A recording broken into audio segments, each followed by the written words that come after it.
Well, isn't that special? First class must be lowering their standards. That single venomous sentence, whispered just loud enough to be heard, ignited a firestorm at 30,000 feet. What started as a spoiled mother's demand for a black doctor's seat spiraled into a jaw-dropping airport drama. But the real shock wasn't the woman's entitlement. It was the pilot's ice-cold response that brought the entire plane to a standstill. Stay tuned to witness how one woman's prejudice led to an unforgettable public takedown, and a wave of karma so devastating it would cost her family everything. You won't believe how this story ends. The air in the first-class lounge at JFK Terminal 4 hummed with a specific kind of quiet energy. The soft clinking of glasses, the muted taps of fingers on keyboards, the rustle of expensive newspapers. It was a curated tranquility, a bubble designed to insulate its inhabitants from the chaotic symphony of the main concourse.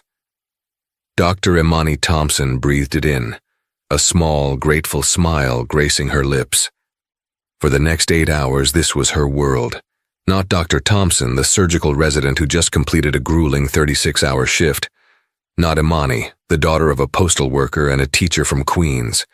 Here she was simply Passenger Thompson, Seat 2B, on her way to the Harrison Medical Innovation Summit in London, an all-expenses-paid trip she had earned by pioneering a revolutionary new technique in minimally invasive cardiac surgery.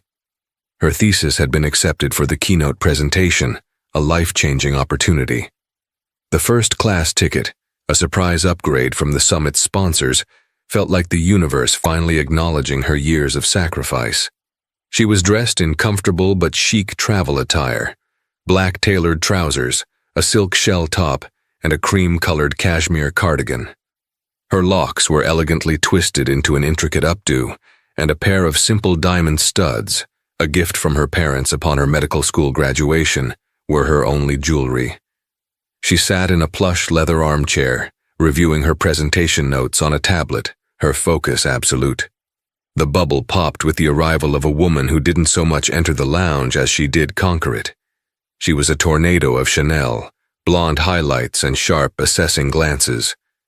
In her late 40s, her face was a testament to expensive maintenance, pulled taut and smooth.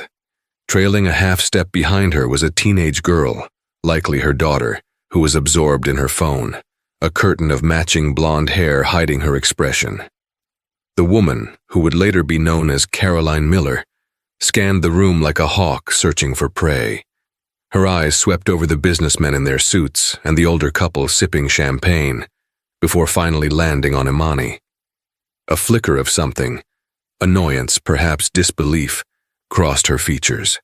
She steered her daughter Madison towards the seating area directly opposite Imani. "Madison, put that dreadful thing away," Caroline snapped, her voice carrying across the quiet space. "You'll rot your brain before we even get to London." Madison mumbled something without looking up. Caroline sighed dramatically and began arranging their carry-on luggage, a Louis Vuitton duffel and a matching tote, as if she were arranging pieces on a chessboard. She kept stealing glances at Imani, her lips pursed into a thin, disapproving line. Imani, feeling the weight of the woman's gaze, tried to ignore it, focusing on a complex diagram of aortic valve replacement. The initial boarding call for Flight 114 to Heathrow was announced. As Imani began to gather her things, Caroline stood up and positioned herself and Madison directly in her path. "Excuse me," Imani said politely, her voice calm and even. Caroline looked down her nose, her eyes performing a slow, insulting appraisal of Imani's attire. "They're boarding Group 1 now," she said, as if instructing a lost child. "That's for first-class passengers." Imani held up her boarding pass, the bold Group 1-inch and Seat 2B clearly visible. "Yes, I know, that's me." A perfectly sculpted eyebrow arched on Caroline's forehead. She let out a short, derisive laugh. "Oh, of course, my mistake." The apology was laced with so much sarcasm it was practically dripping. She turned to Madison, her voice dropping to a stage whisper that was intentionally audible. "Well, isn't that special? First class must be lowering their standards." The words hung in the air, sharp and ugly. The businessman to Imani's left lowered his newspaper slightly, his eyes meeting hers with a flash of sympathy. Imani's spine stiffened. Years of navigating predominantly white, male-dominated spaces in medicine had given her a thick skin, but the casual, public nature of the insult still stung. The implication was clear. People like her didn't belong here. She refused to give the woman the satisfaction of a reaction. She offered a tight, professional smile that didn't reach her eyes. "Have a pleasant flight," she said, her tone impeccably neutral, before stepping around the woman and walking towards the jet bridge. She could feel Caroline's glare burning into her back. The woman was used to a world that bent to her will, a world where her wealth and her whiteness were an all-access pass. Imani, by simply existing in this space, had somehow violated the natural order of Caroline's universe. As she stepped onto the plane and was greeted by the flight attendant, Imani took a deep breath, determined to let it go. She had a career-defining presentation to deliver. She wouldn't let some miserable, prejudiced woman derail her focus. She found her seat, 2B, a spacious pod with a lie-flat bed, a large entertainment screen, and a welcome glass of champagne already waiting. It was more luxury than she had ever experienced. She settled in, slipping off her shoes and placing her tablet on the side table. She was finally starting to relax when a familiar, sharp voice shattered her peace. "You have got to be kidding me." Imani looked up. Caroline Miller was standing in the aisle, her face a mask of theatrical disbelief. Next to her, Madison looked mortified, trying to shrink into herself. Caroline's boarding pass was in her hand. She was pointing a perfectly manicured finger at the seat next to Imani. Seat 2D, her seat. "There must be some mistake," Caroline announced to the flight attendant Sarah, who was helping another passenger. "This can't be our seat." Sarah, a consummate professional with a patient smile, came over. "May I see your boarding passes, ma'am?" Caroline thrust them at her. "We are in 2D and 2F, but this person," she said, gesturing vaguely towards Imani, "is in 2B. My daughter was supposed to have the window seat." "2B is a window seat, ma'am," Sarah said, pointing, "as is 2A on the other side. This is a 1-2-1 seating configuration." "That's not the point," Caroline hissed, her voice rising. "The point is, I booked these tickets months ago. We were supposed to sit together. I need that seat." She wasn't looking at the flight attendant anymore. Her cold, demanding eyes were locked directly on Imani. "You'll have to move." The request, no, the demand, hung in the confined space of the first-class cabin. It wasn't a question. It was a royal decree. "You'll have to move." Imani stared at Caroline Miller, processing the sheer audacity. It was one thing to make a racist jibe in the lounge. It was another to try and publicly displace her from a seat she had every right to occupy. The other first-class passengers were beginning to notice, their quiet conversations faltering as they turned to watch the unfolding drama. "I'm sorry," Imani said, her voice dangerously calm. "But this is my assigned seat. My boarding pass says 2B. And my daughter," Caroline shot back, gesturing to Madison, who looked like she wanted the floor to swallow her whole, "is a minor. She needs to be seated next to her mother. It's a security issue." Madison mumbled, "Mom, I'm 16. "Quiet, Madison," Caroline snapped without looking at her. She turned her attention back to the flight attendant. "Surely you have a policy for this. Families need to be seated together."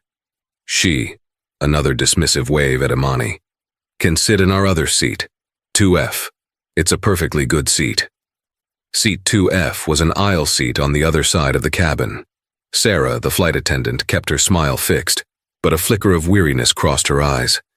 This was not her first rodeo with an entitled passenger. "Ma'am, I understand your concern," Sarah said diplomatically. "However, the booking shows you selected seats 2D and 2F. Dr. Thompson was assigned 2B. The flight is completely full in first and business class. I can't move anyone without their consent." The use of Dr. Thompson seemed to momentarily throw Caroline off balance. She blinked. "Doctor?" she repeated, a hint of derision in her tone, as if the title couldn't possibly belong to the young black woman in front of her. "Yes, doctor," Imani confirmed coolly, refusing to elaborate. She didn't have to justify her existence or her accomplishments to this woman. Caroline recovered quickly, her entitlement surging back with renewed force. Well, that's lovely for her, but it doesn't solve my problem. My daughter needs this window seat. Her voice took on a wheedling, conspiratorial tone as she turned to Imani. Look, honey, I'm sure we can work something out. I'll give you $100 for the inconvenience. You can buy yourself something nice in London. The offer was so condescending, so demeaning, that a gasp came from the elderly woman in seat 3A.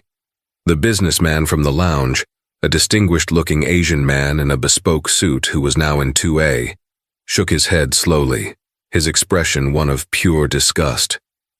Imani felt a hot flush of anger rise in her chest, but she forced it down, replacing it with an icy resolve. She would not be baited. She would not lose her composure. My seat is not for sale, she said, her voice low and firm. And I'm not your honey.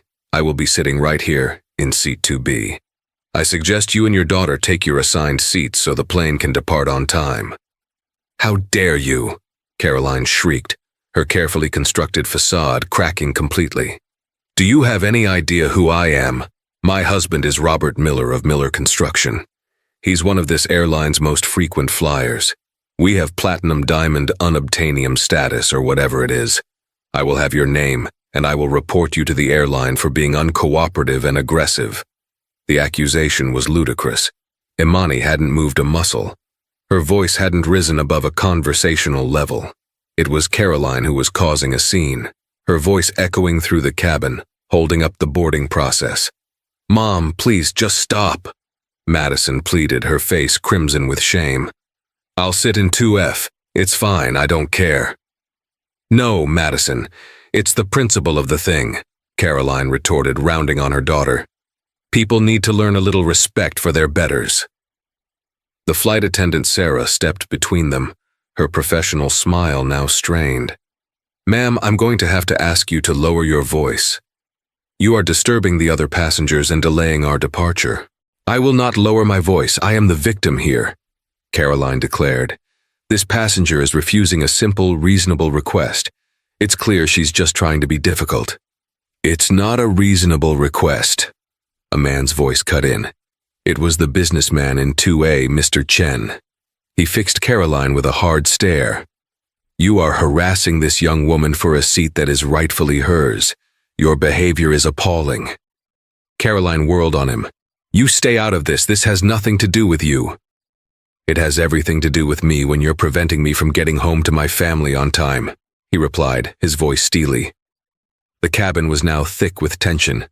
Other passengers were murmuring, their phones discreetly pointed towards the confrontation. Sarah, the flight attendant, realized the situation was escalating beyond her control. She picked up the intercom phone near her station. Ma'am, if you do not take your assigned seat immediately, I will be forced to call the captain, she said, her voice now devoid of any forced pleasantry. Go ahead, Caroline challenged, crossing her arms defiantly. Call him. I can't wait to explain how your airline allows its premium customers to be treated by people who obviously snuck their way in here. The final racist insinuation was the last straw for Imani, but before she could even formulate a response, Sarah was already speaking into the phone. Captain Thorne, we have a passenger dispute in the first-class cabin that is preventing door closure. I need you to come to the front, please. A collective sigh seemed to pass through the passengers. This was no longer a simple seating squabble. This was now a federal issue. The air crackled with anticipation. Caroline stood her ground, a smug, triumphant look on her face, as if she was certain the captain, a figure of ultimate authority, would surely see things her way. She believed that her status, her privilege, and her skin color were trump cards that could win any hand. She had no idea what was about to walk down the aisle. A few minutes later, the curtain separating the galley from the cockpit swished open. Captain Marcus Thorne emerged, and an immediate hush fell over the cabin. He was not what Caroline Miller had been expecting. Captain Thorne was a tall, imposing man in his early 50s. His uniform was immaculate, the 4 gold stripes on his epaulets gleaming under the cabin lights. He had a calm, authoritative presence that commanded respect without a single word.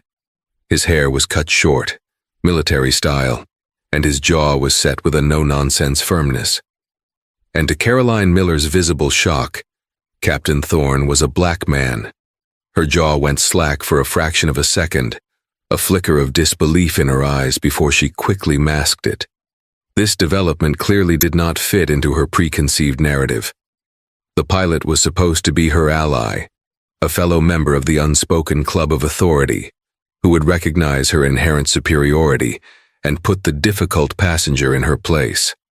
Captain Thorne's eyes, sharp and intelligent, swept across the scene, taking in every detail. Caroline's defiant stance, Madison's cringing embarrassment, Sarah's stressed expression, and Imani, sitting poised and still in her seat, a picture of dignity under fire. He walked down the aisle, his presence seeming to shrink the already confined space. He stopped directly in front of the standoff, his gaze resting first on his flight attendant. "Sarah, give me the situation." "Captain," she began, her relief palpable. "Mrs. Miller and her daughter are ticketed for seats 2D and 2F. Dr. Thompson is ticketed for 2B. Mrs. Miller is demanding that Dr. Thompson vacate seat 2B for her daughter. Dr. Thompson has declined. Mrs. Miller has refused to take her seat, and we cannot close the main cabin door for departure." The captain nodded slowly, his expression unreadable. He then turned his full attention to Caroline. "Ma'am, is that an accurate summary of the situation?" Caroline, seemingly regaining her confidence, launched into her performance. "Captain, thank you for coming. It's a simple matter of a misunderstanding. My daughter is a nervous flyer and I need her next to me. It's a safety precaution. This young woman," she said, gesturing to Imani with a dismissive flick of her wrist, "is refusing to cooperate. I even offered her financial compensation for her trouble, but she's being incredibly obstinate. I'm a Platinum Medallion member, and my husband is one of your most valuable corporate clients. I expect a certain level of customer service." She delivered the speech with the practiced air of someone who had used her husband's status to bully her way through countless situations. She was playing the part of the concerned mother, the valued customer, the reasonable adult dealing with an irrational party. Captain Thorne listened patiently, his eyes never leaving her face. When she finished, he didn't immediately respond. Instead, he turned to Imani. His voice, when he spoke to her, was markedly different. It was softer, filled with a quiet respect. "Ma'am," he said, and for the first time he used her name. "Dr. Thompson, has this passenger or anyone else threatened you in any way?" Imani was struck by the specificity of the question. He wasn't asking for her side of the story, or if her feelings were hurt. He was asking about threats, a question that carried the weight of federal law. "She has been verbally abusive and has refused to accept that this is my assigned seat," Imani replied, her voice steady. "She made several insulting and, I believe, racially motivated comments both here and in the lounge, but I do not feel physically threatened." The captain gave a slight, almost imperceptible nod. He had all the information he needed. He turned back to Caroline and the warmth in his demeanor vanished, replaced by a chillingly formal authority. "Mrs. Miller," he began, his voice low but carrying to every corner of the silent cabin. "I have heard your request and I have heard Dr. Thompson's response. The matter is now concluded. Dr. Thompson is in her ticketed seat, which she purchased and is entitled to. She will not be moving." Caroline's face flushed with anger. "This is outrageous. Are you refusing to help a paying customer?" "No, ma'am," Captain Thorne replied, his voice as cold and hard as steel. "I am refusing to allow one passenger to harass another. I am upholding the policy of this airline and the regulations set forth by the FAA. Every passenger has a right to travel without being intimidated or harassed." He then took a half-step closer, his 6'2" frame seeming to tower over her. "Furthermore," he continued, his voice dropping even lower, becoming more intense, "my flight attendant informed me that you are refusing to take your seat and are delaying the departure of a transatlantic flight with 287 other passengers on board. This is no longer a customer service issue. This is now a security issue. The smug confidence on Caroline's face began to crumble, replaced by a dawning horror. This was not going the way she had planned. The man of authority was not on her side. In fact, he was looking at her as if she were a problem that needed to be solved. "You now have two choices, Mrs. Miller," Captain Thorne stated, leaving no room for negotiation. His words were precise, deliberate, and utterly final. The entire cabin leaned in, holding its breath for what was to come next. The silence in the first-class cabin was absolute. The gentle hum of the auxiliary power unit was the only sound, a backdrop to the tension Captain Thorne had expertly orchestrated. Every eye was fixed on the confrontation. This was the moment of reckoning. "Your first choice," Captain Thorne said, his voice a calm, unyielding force, "is that you and your daughter will immediately take your assigned seats, 2D and 2F. You will stow your luggage, fasten your seatbelts, and you will not say another word to Dr. Thompson for the remainder of this 8-hour flight. You will not look at her, you will not speak to her, and you will not make any further comments about her. You will behave in a manner befitting a passenger on this aircraft. Is that understood?" His words were not a suggestion. They were an order, delivered with the full weight of his command. Caroline Miller stared at him, her mouth opening and closing like a fish. The idea of being spoken to in such a manner was so foreign to her, it seemed to short-circuit her brain. "But my daughter," she stammered, falling back on her initial excuse. "Your daughter is 16 years old," the captain cut in sharply, "and she is sitting one seat away from you across a 3-foot aisle. She will be perfectly safe. This aircraft operates on principles of safety, respect, and federal aviation regulations, not personal preference or prejudice." The word prejudice landed with the force of a physical blow. He had named it. He had taken her coded, racist remarks and her entitled behavior and labeled them for exactly what they were in front of an audience of her peers. A wave of murmurs rippled through the cabin. Caroline's face went from flushed red to a pale, blotchy white. "Now," Captain Thorne continued, his gaze unwavering, "that is your first choice. Your second choice is this. You can deplane. Right now." He paused, letting the words sink in. "If you choose to deplane, you will be met at the gate by our ground security and representatives from the Port Authority. Your disruptive behavior will be officially documented, which will likely result in you being placed on our corporate no-fly list. Your checked baggage will be removed from the aircraft, which will cause a further delay for everyone on this plane. You will also forfeit the full price of your 2 first-class tickets to London, and you will be responsible for arranging your own alternative transportation." He looked from Caroline to her mortified daughter, then back again. His voice dropped to a near whisper, yet it seemed to be the loudest thing Imani had ever heard. "So to be perfectly clear, Mrs. Miller, your options are to sit down, be quiet, and fly to London in the very comfortable seat you paid for, or to get off my plane immediately and face the consequences. The choice is yours. You have 10 seconds to decide before I make the decision for you." He stood there perfectly still, his arms crossed over his chest. The authority radiating from him was absolute.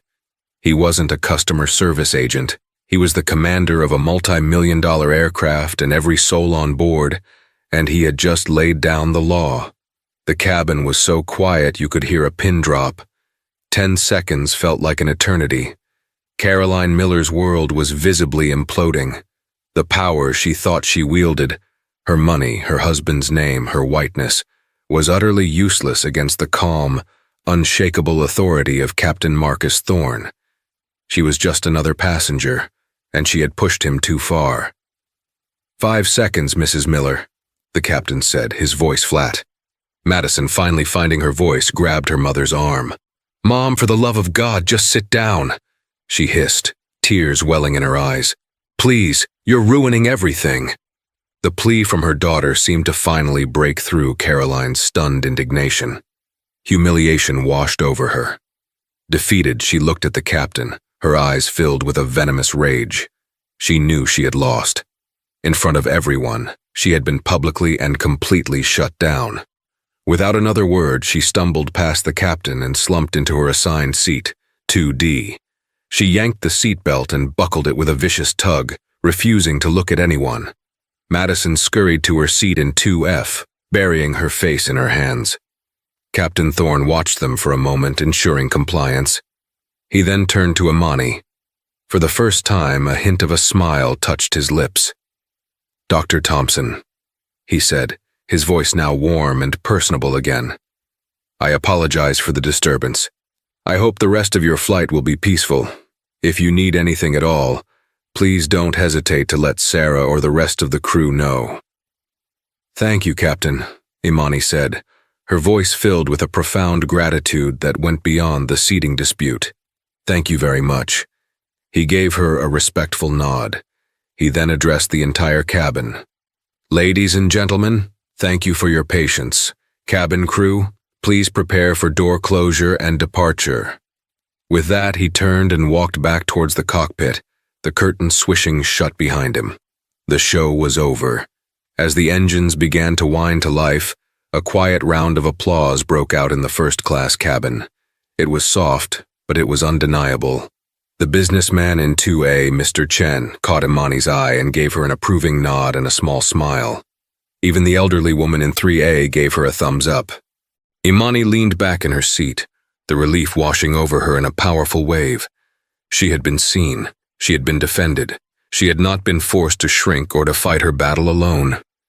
But as the plane taxied towards the runway, she could feel the heat of Caroline Miller's glare from the seat beside her. The battle was over, but Imani had a feeling the war was far from it. And in that moment, she had no idea how deeply her life and the lives of the Millers were about to become intertwined by a stunning twist of fate. Once the plane reached cruising altitude and the seatbelt sign pinged off, a sense of normalcy returned to the cabin. The flight attendants moved with practiced grace, offering drinks, hot towels, and menus. Yet the tension between seats 2B and 2D remained a palpable, silent entity. Caroline Miller sat ramrod straight, staring blankly at the seat back in front of her, a storm of fury contained behind a carefully blank expression. She had refused every offer from the flight staff with a curt shake of her head. Imani, on the other hand, was determined not to let the woman's toxic presence ruin this experience. She accepted a glass of champagne, changed into the provided sleeper suit, and browsed the extensive movie selection. She was trying to immerse herself in a film when a voice from her left startled her. That was quite the performance. It was the businessman from 2A, Mr. Chen. He was leaning slightly into the aisle, his expression a mixture of wry amusement and genuine respect. "I'm sorry we all had to be subjected to it," Imani replied with a small, weary smile. "Don't apologize. You handled yourself with incredible grace," he said. "I'm Arthur Chen, by the way." He extended a hand. "Imani Thompson," she replied, shaking it. His grip was firm and confident. "A doctor," the flight attendant said. Arthur asked, his curiosity piqued. "A surgical resident. I'm on my way to London to present at the Harrison Medical Innovation Summit," she explained. Arthur Chen's eyebrows shot up in recognition. "The Harrison Summit? That's a very prestigious event. My company, Synapse Dynamics, is one of the primary sponsors this year. I'm the Vice President of Strategic Development." Imani's eyes widened. Synapse Dynamics was a giant in the medical technology field. They were the ones developing the next generation of robotic surgical systems, the very technology that her own research aimed to improve. Earning a grant or a partnership from a company like Synapse was the holy grail for researchers like her. "Wow," Imani said, genuinely impressed. "That's incredible. Your company's work is, well, it's the future." "We like to think so," Arthur smiled. "What's the subject of your presentation, if you don't mind me asking?" For the next hour, a conversation that would subtly alter the course of Imani's career unfolded at 30,000 feet. She explained her thesis, a new algorithm for predictive feedback in robotic-assisted heart surgery, designed to reduce tissue damage and improve patient recovery times. She spoke with a passion and intelligence that captivated Arthur. He listened intently, asking sharp, insightful questions that showed a deep understanding of the field. He wasn't just a suit, he knew the science. "That's revolutionary, Dr. Thompson," he said, his initial politeness replaced by genuine professional excitement. "You're essentially giving the surgical robot a sense of feel that it currently lacks. Have you filed the patents?" "My university and I have filed provisionally," she confirmed. "The next step is securing funding for Phase 2 clinical trials." "We need to talk more about this in London," Arthur stated, pulling a sleek business card from his wallet. "I want to introduce you to our head of R&D. He's at the summit. I think he'll be very interested in your work. Very interested indeed." Imani accepted the card, her fingers trembling slightly. This was the kind of networking opportunity people dreamed of.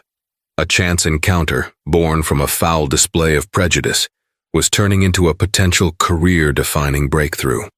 It felt like a bizarre, cosmic rebalancing of the scales. As she and Arthur spoke, she was vaguely aware of Caroline Miller listening to every word. She could feel the woman's attention, sharp and resentful. Every mention of Imani's professional accomplishments, every impressed nod from Arthur Chen, a man who so clearly belonged to the world Caroline aspired to dominate, must have felt like another stinging slap in the face. Caroline had dismissed Imani as someone who didn't belong, only to discover she was an accomplished surgeon on the verge of a major breakthrough, now networking with a top executive from a world-renowned company. The irony was almost too thick to bear. The flight continued. Imani ate a delicious meal, watched a movie, and then reclined her seat into a fully flat bed.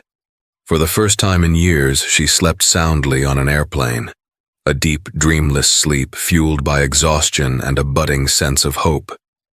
The ugly confrontation had, through a strange twist of fate, become a bridge to an incredible opportunity. Karma, it seemed, had already started to work its magic in the most unexpected of ways. She had no way of knowing that this was just the beginning. The real karmic collision was set to take place on the ground, in the heart of London, where the Miller family's world was about to intersect with hers in a way that would bring them to their knees. The Harrison Medical Innovation Summit was an electrifying affair. Held at the XL London, the convention center buzzed with the brightest minds in medicine and technology. For 2 days, Imani was in her element, attending panels, debating new theories, and absorbing a wealth of knowledge. True to his word, Arthur Chen sought her out on the first day. He introduced her to Dr. Alastair Finch, the legendary head of research and development at Synapse Dynamics. Dr. Finch, a formidable man with a brilliant, probing mind, was initially skeptical, as he was of all new theories. But as Imani walked him through her data and the elegant simplicity of her algorithm over coffee, his skepticism melted away into visible excitement. "My dear Dr. Thompson," he had said, his eyes twinkling, "this is not just an improvement. This is a paradigm shift." They scheduled a formal meeting for the day after her keynote address. The pressure was immense, but it was the kind of pressure Imani thrived on. This was her chance to prove herself on a global stage. Her presentation was the capstone event of the summit's second day. The main auditorium was packed, with over 1,000 attendees, including the top executives from every major medical firm, university deans, and celebrated surgeons. Arthur Chen and Dr. Finch sat in the front row.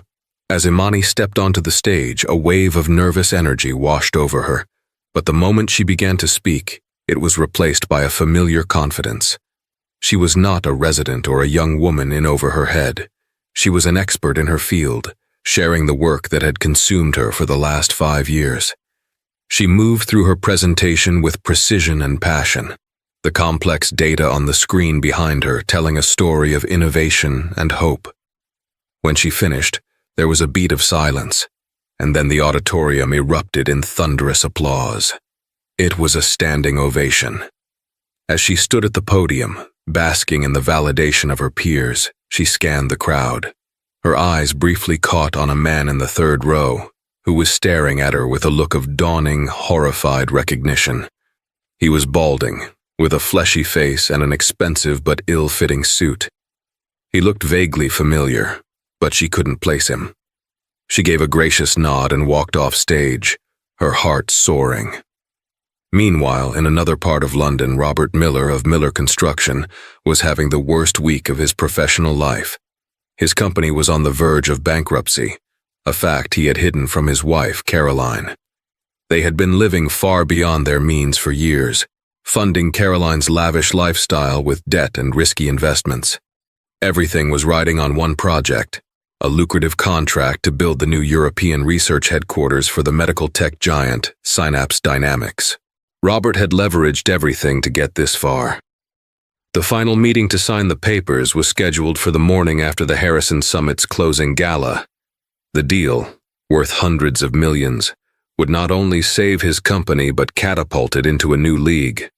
His contact at Synapse, a man he desperately needed to impress, was none other than the VP of Strategic Development, Arthur Chen. On the final night of the summit, the grand gala was held in the ballroom of a five-star hotel. It was a black tie affair, shimmering with success and ambition. Imani, wearing an elegant emerald green gown, felt like she was living in a dream. She was being hailed as the rising star of the conference. Robert Miller was also there, a desperate smile plastered on his face as he schmoozed, trying to solidify his position with the Synapse executives. Caroline, having spent the day on a shopping spree on Bond Street to soothe her wounded pride, was by his side, dripping in new diamonds. She was determined to re-establish her social dominance. The evening's main event was the presentation of the Harrison Innovation Award, a prestigious prize given for the most promising breakthrough presented at the summit. It came with a hefty research grant of $500,000, co-funded by Synapse Dynamics. Arthur Chen took the stage to announce the winner. "This year's award," he began, his voice booming through the ballroom, "goes to a researcher whose work is not just an iteration, but a true revolution. Her elegant solution to a complex problem in robotic surgery will, without a doubt, save countless lives in the years to come. It is my immense honor to present this award to the brilliant Dr. Imani Thompson." A spotlight hit Imani's table. As she stood up, stunned and overwhelmed, the ballroom once again rose to its feet in applause. Across the room, Caroline Miller froze, the champagne glass halfway to her lips. Her eyes widened in utter disbelief. The difficult young woman from the plane, the one she had tried to bully and belittle, was being celebrated as a genius on this grand stage. It was impossible. It was a nightmare. Robert Miller, standing beside her, turned pale. The name clicked into place. The face on the stage was the same one he'd seen during the keynote address. The brilliant doctor his wife had been complaining about non-stop for 2 days was the very person this entire industry was now celebrating. A cold, sickening dread began to pool in his stomach. Imani walked to the stage and accepted the large glass award from Arthur Chen. As she stepped to the microphone to give her acceptance speech, her eyes once again swept the crowd. This time, her gaze locked with Caroline Miller's. For a fleeting second, the two women stared at each other across the crowded, glittering ballroom. There was no triumph in Imani's eyes, only a quiet, resolute strength. In Caroline's, there was a maelstrom of shock, envy, and the terrifying, dawning realization that the world was not at all the way she thought it was. The dominoes of her life had begun to topple, and the final, catastrophic crash was now just moments away. Imani's acceptance speech was a masterclass in grace and intellect. She didn't just thank the committee. She spoke with profound passion about the human element of medicine, the sacred trust between a surgeon and a patient, and her dream of a world where innovative technology made life-saving procedures accessible to all, not just the privileged few. Her words resonated through the grand ballroom, a place often filled with talk of profit margins and market share, and reminded everyone present of the noble purpose that underpinned their industry. As she walked off the stage, the Harrison Innovation Award a cool, heavy weight in her hands, she was met not with a trickle of polite congratulations, but a tidal wave of genuine admiration. She was introduced to Sir Reginald Croft, a titan of British surgery whose textbooks she had studied until the pages were worn thin.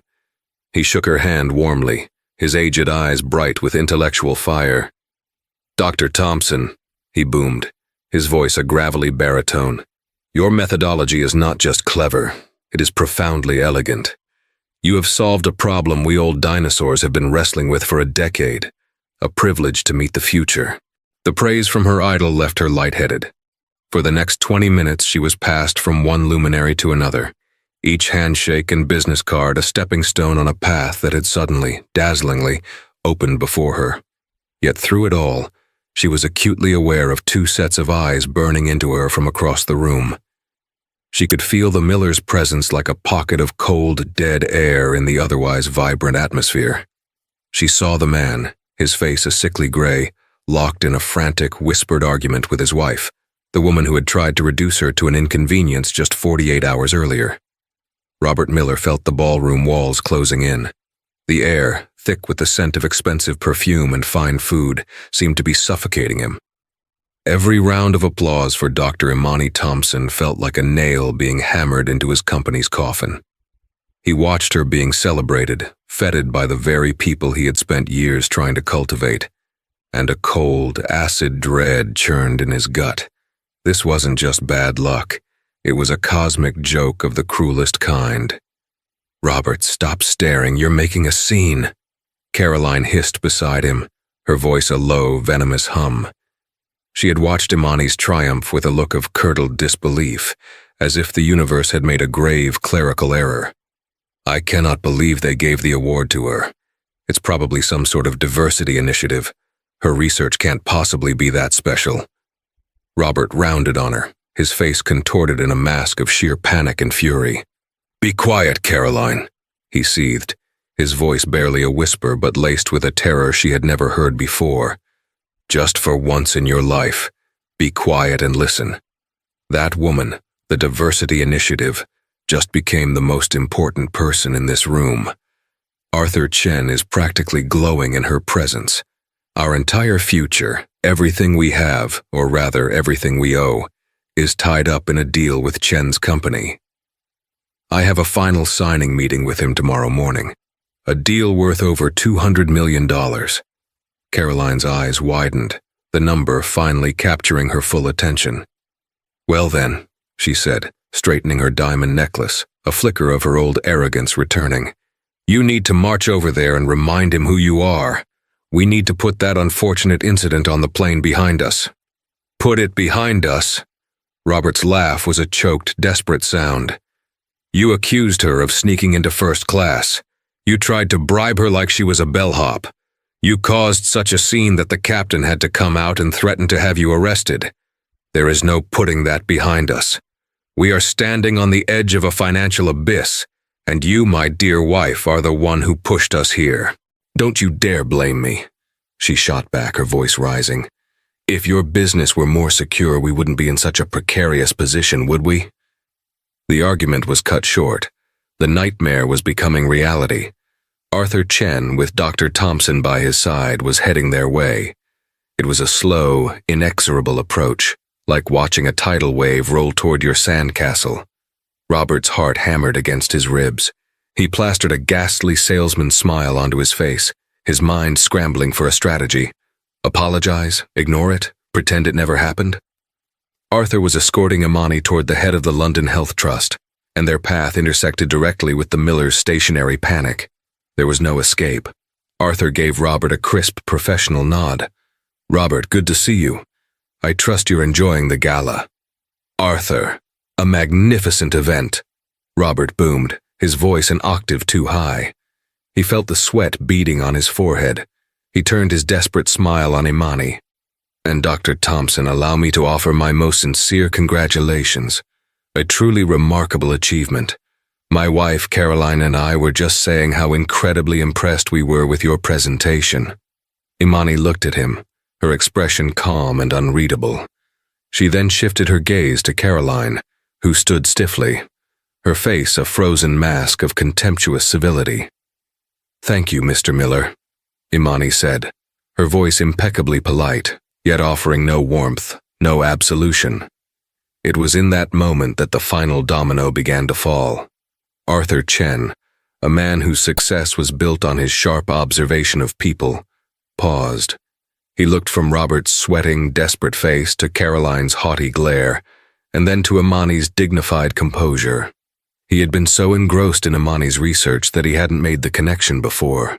But now, seeing them all together, a memory clicked into place with horrifying clarity. He remembered the name Caroline had spat out on the plane, a name she had used as a weapon. "My husband is Robert Miller of Miller Construction." Miller, Arthur repeated, the name tasting like ash in his mouth. His friendly demeanor evaporated, replaced by a glacial coldness. Miller Construction. Wait a moment. Weren't you two on British Airways Flight 114 from JFK 2 days ago? The direct question hit Robert like a physical blow. There was no lying, no evasion possible. Arthur had been sitting in seat 2A. He had seen everything. Well, yes, we were, Robert stammered, his collar suddenly feeling tight enough to choke him. It was a long flight, a bit of a misunderstanding with the seating. A misunderstanding? Arthur's voice was dangerously quiet now. He looked directly at Caroline. "Ma'am, I believe your misunderstanding involved racially profiling another passenger, publicly questioning her right to be in her purchased seat, attempting to bribe her, and then verbally abusing her to the point of delaying a transatlantic flight. Is that the misunderstanding you're referring to?" Caroline gasped, her hand flying to her pearls as if she'd been mortally wounded. "I did no such thing. That is a slanderous accusation." "It is not slander if it is the truth," Arthur stated flatly.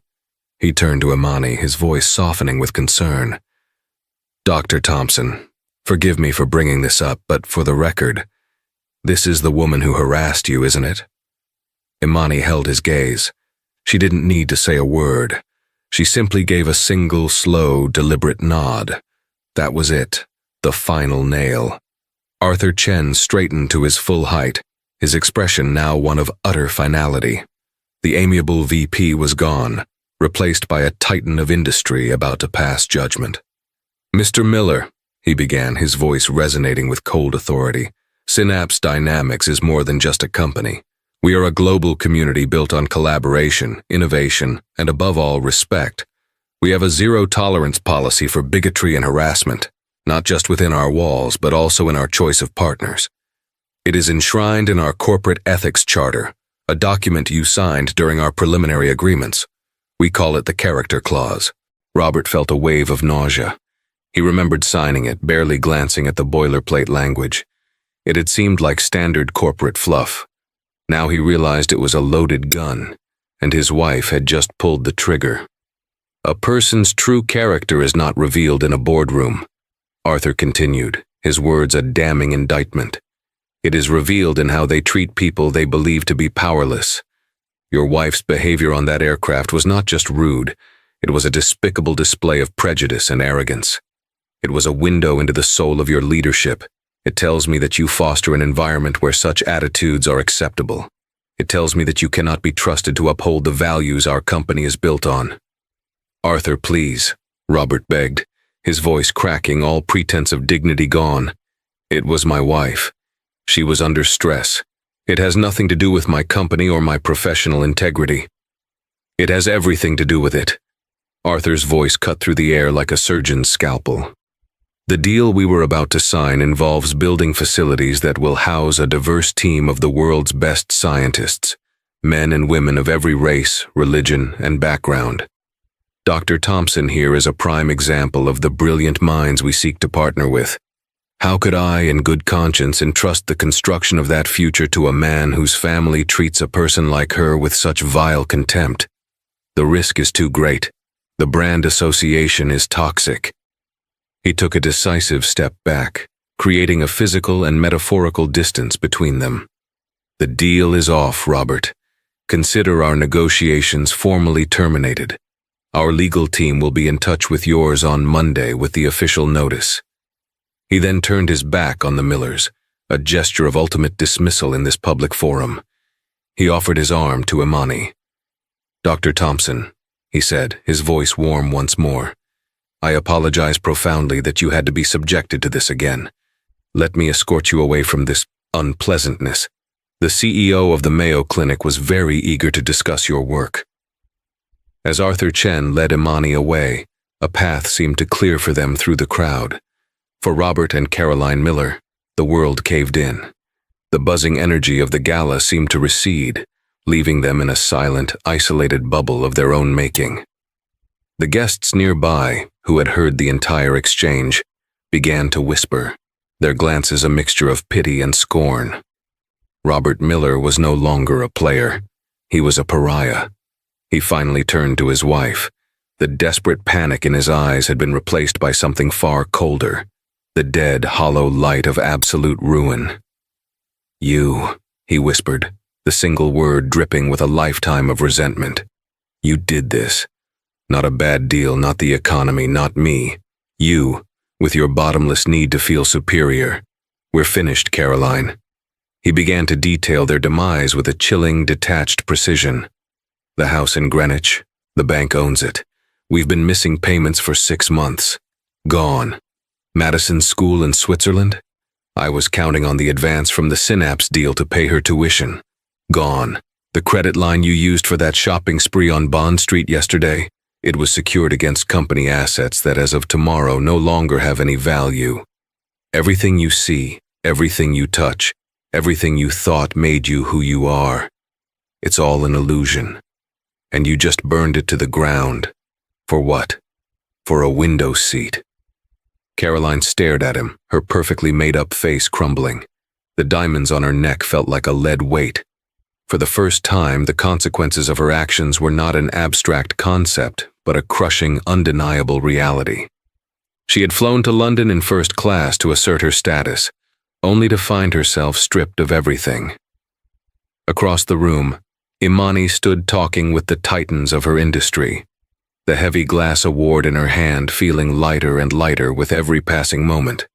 She hadn't sought revenge, she had simply refused to be diminished, and in doing so, she had allowed the universe to deliver a form of justice more complete and devastating than she could have ever imagined. Her victory wasn't in the Miller's ruin, but in her own ascendance, a future she had built with her mind, her hard work, and her unshakable dignity, a currency the Millers had never possessed and could no longer afford. And there you have it. A story that started with a single hateful comment ended in the complete and utter downfall of an entire family. It's a powerful reminder that the energy you put out into the world, whether it's kindness and respect or prejudice and entitlement, will always find its way back to you. Caroline Miller thought her status put her above everyone else, but she learned the hard way that true power lies in character, intelligence, and integrity, qualities Dr. Imani Thompson had in abundance. Karma, in this story, wasn't just a missed flight or a bad day. It was a life-altering lesson in humility, served ice cold. What did you think of the pilot's incredible response? And how satisfying was that final moment at the gala? Let me know your thoughts in the comments below. If you have a story about karma you'd like to share, I'd love to read it. Don't forget to hit that like button if you enjoyed the story. Share it with someone who needs to see it. And please subscribe to the channel for more true life drama and powerful stories. Thanks for listening.